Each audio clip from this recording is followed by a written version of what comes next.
Hello everyone, রমাদান মুবারক সবাইকে। আজকে আপনাদের সাথে শেয়ার করব রমজান উপলক্ষে আমি আমার বাসাটাকে টুকটাক একটু ডেকোরেশন করেছি, তা নিয়ে থাকবে আজকের এই ছোট্ট মিনি ব্লগটি।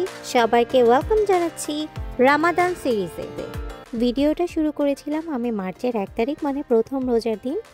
আমার কাছে রোজার যেসব ইনগ্রিডিয়েন্ট ছিল ডেকোরেশনের সব কিছু আমি বের করে নিয়েছি। এখন হচ্ছে কি ডেকোরেশন করার পালা। আর আমি এখানে অ্যালফাবেট বোর্ডও তৈরি করব, যে রামাদান মুবারক, কারণ আমি এটা আগে শিন থেকে অর্ডার করেছিলাম। কোনো একটা কারণে আমার ওই ডেলিভারিটা আসেনি, তো এখন হচ্ছে কি লাস্ট মোমেন্টে আমি আর অর্ডার করতে চাচ্ছিলাম না, কারণ আসতে 10 দিনের মতো সময় লাগবে আর অলরেডি 10টা রোজা পার হয়ে যাবে। তাই ভাবলাম, কারণ আমি নিজেই তৈরি করে ফেলি আর ক্রাফটিং আমি অনেক বেশি পছন্দ করি।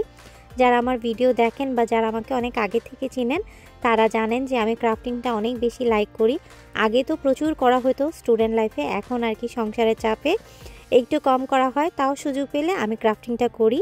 আর এই যে আমি এখন হচ্ছে অ্যালফাবেটগুলো কেটে নিয়েছি। আর এই অ্যালফাবেটগুলো কিন্তু আমি কোনো ছবি দেখে আঁকিনি, আমি কিন্তু এটা নিজে নিজে এঁকেছি। দেন হচ্ছে গিয়ে কেচি দিয়ে কেটে নিয়েছি। আর দেখেন খুবই সুন্দর হয়েছে অ্যালফাবেটগুলো। এখন হচ্ছে কি এগুলোকে সেট করার পালা। আর আমি এখানে কালার কম্বিনেশন দিয়েছি ব্ল্যাক আর গোল্ডেনের মধ্যে। আমার মনে হয় এটা বেশি সুন্দর লাগবে দেখতে, আর কালারটাও খুব সুন্দর ফুটে উঠেছে। আর এই তো এখন কাগজের উপরে অ্যালফাবেটগুলো আমি আঠা দিয়ে লাগিয়ে নিচ্ছি। এগুলো করতে বেশি একটা সময় লাগেনি আমার, শুধু কাটাকাটি করতে অনেক বেশি সময় লেগেছে।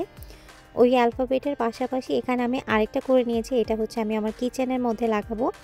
এটাও খুবই শর্ট টাইমে করেছি। কেমন হয়েছে আমাকে কিন্তু অবশ্যই জানাবেন। এটা আমি এখন আঠা দিয়ে এই উডের এই ট্রেটার মধ্যে লাগিয়ে দিব। চলে আসলাম আমি আমার লিভিং রুমে, আর আমার টিভির মধ্যে রামাদান মোবারকের একটা ওয়ালপেপার দিয়ে দিয়েছি। আর এখন হচ্ছে কি টিভির এই স্টেশনটা থেকে আমি একটু সুন্দর করে ডেকোরেশন করব। আর আমি কিছু জিনিসও কিনে নিয়ে এসেছিলাম। আমার যে ব্যানারটা ছিল সেটাও এখানে লাগিয়ে নিয়েছি। আর উপরে হচ্ছে কি আরও কিছু ডেকোরেশন করব আমি। এই স্টারগুলো আমি কিনে নিয়ে এসেছিলাম পার্টি সিটি থেকে। এই স্টারগুলো দিয়ে আমি উপরে একটু সুন্দর করে ডেকোরেশন করে নিলাম। আর দেখেন দেখতে কিন্তু বেশ ভালোই লাগছে। যে কোনো সিজনে আমি আমার বাসাটাকে একটু সুন্দর করে সাজাই, বাট রামাদানের সময় যখন এই রামাদানের ডেকোরেশনটা করি তখন মনে থেকে অনেক বেশি শান্তি লাগে আর অনেক অনেক ভালো লাগে। আপনাদের কাছে আমার এই ডেকোরেশনগুলো কেমন লেগেছে আমাকে কিন্তু অবশ্যই কমেন্ট করে জানাবেন, তাহলে কিন্তু আমি আরও বেশি ইন্সপায়ার হব। আর এই ব্যানারগুলো আমি আগের বছরই কিনে রেখেছিলাম অ্যামাজন থেকে। অ্যামাজনে অনেক অনেক জিনিস আছে ডেকোরেশনের, তো আমি এবার আর তেমন কিছু কিনিনি। আমার যেসব পুরানো জিনিস ছিল ওগুলি দিয়ে আমি ডেকোরেশনটা করেছি। আর এই তো অ্যালফাবেট ব্যানারটি আমার তৈরি হয়ে গিয়েছে। কেমন লাগছে আমাকে কিন্তু অবশ্যই জানাবেন। এখন চলে এসেছি আমি আমার টেবিলটাকে সেট করার জন্য। প্রত্যেকটা মেয়ের লাইফে যখন তারা ছোট থাকে এবং তারা যখন বড় হয়ে যায়, সংসার হয়, তাদের মধ্যে কিন্তু একটা পরিবর্তন থাকে। সেটা হচ্ছে কি ইফতার টেবিলে তাদের বাবা মা মিসিং। বলতে বলতে প্রবাস জীবনে 3 নাম্বার রোজা আমি এখন পার করছি, বাট আমি আমার বাবা মাকে অনেক বেশি মিস করছি। বাংলাদেশের রোজার মাস মানে অনেক অনেক আনন্দ, অনেক অনেক খুশি।